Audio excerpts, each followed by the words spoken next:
पानी धरे पर आत्मा पग धोवन को जाए,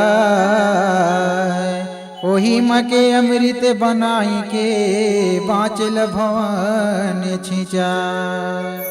बोलिए परम पूज्य गुरु घासीदास बाबा की जय। तोरे चरणों के पाई जत धूल लगाई लेते हो माथ माँ, तोरे चरणों के पाई जत धूल लगाई लेते हो माथ माँ।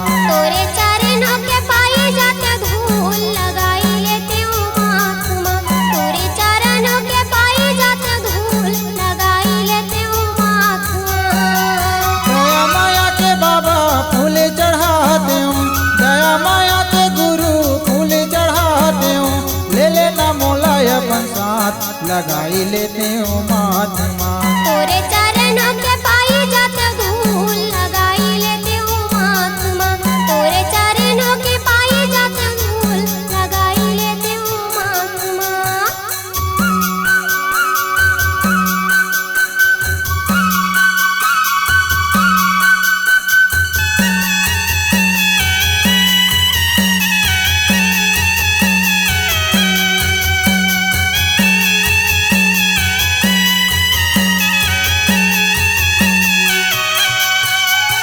चरण मना के बाबा अमृत लेते, अमृत लेते हो बाबा या अमृत लेते हो।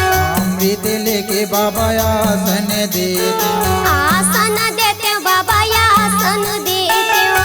आसन दे के बाबा भोग लगाते, भोग लगाते हो बाबा भोग लगाते हो। भोग लगा के बाबा चावा डोलाते, चावल डोलाते हो बाबा चावल डोलाते हो। चावा डोला के बाबा सेवा बजाते, सेवा बजाते हो बाबा सेवा बजाते हो। सेवा बजा के बाबा परम पद पाते, परम पद पाते हो बाबा परम पद पाते हो। गिनतीला चला गुरु पैया पर तुहर, गिनतीला चला बाबा पैया पर तुहर, जोड़ के दोनों अपन हाथ लगाई लेते हो माथ माँ। तोरे चरणों के पाए जाते धूल लगाई लेते हो माथ माँ। तोरे चरणों के पाए जाते धूल लगाई लेते हो माथ माँ।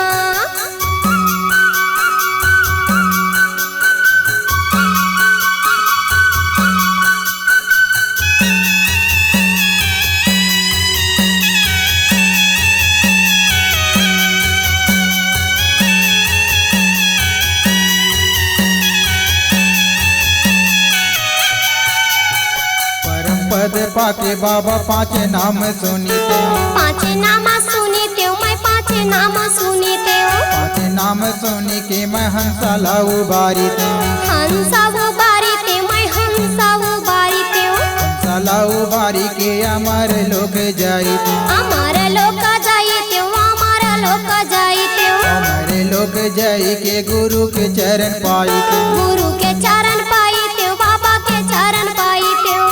रात दिन बाबा चरण मनावा तोर, रात दिन गुरु चरण मनावा तोर, मोला सुना दे अमृत बात लगाई लेते हो माथ माँ। तोरे चरणों के पाए जाते धूल लगाई लेते हो माथ माँ।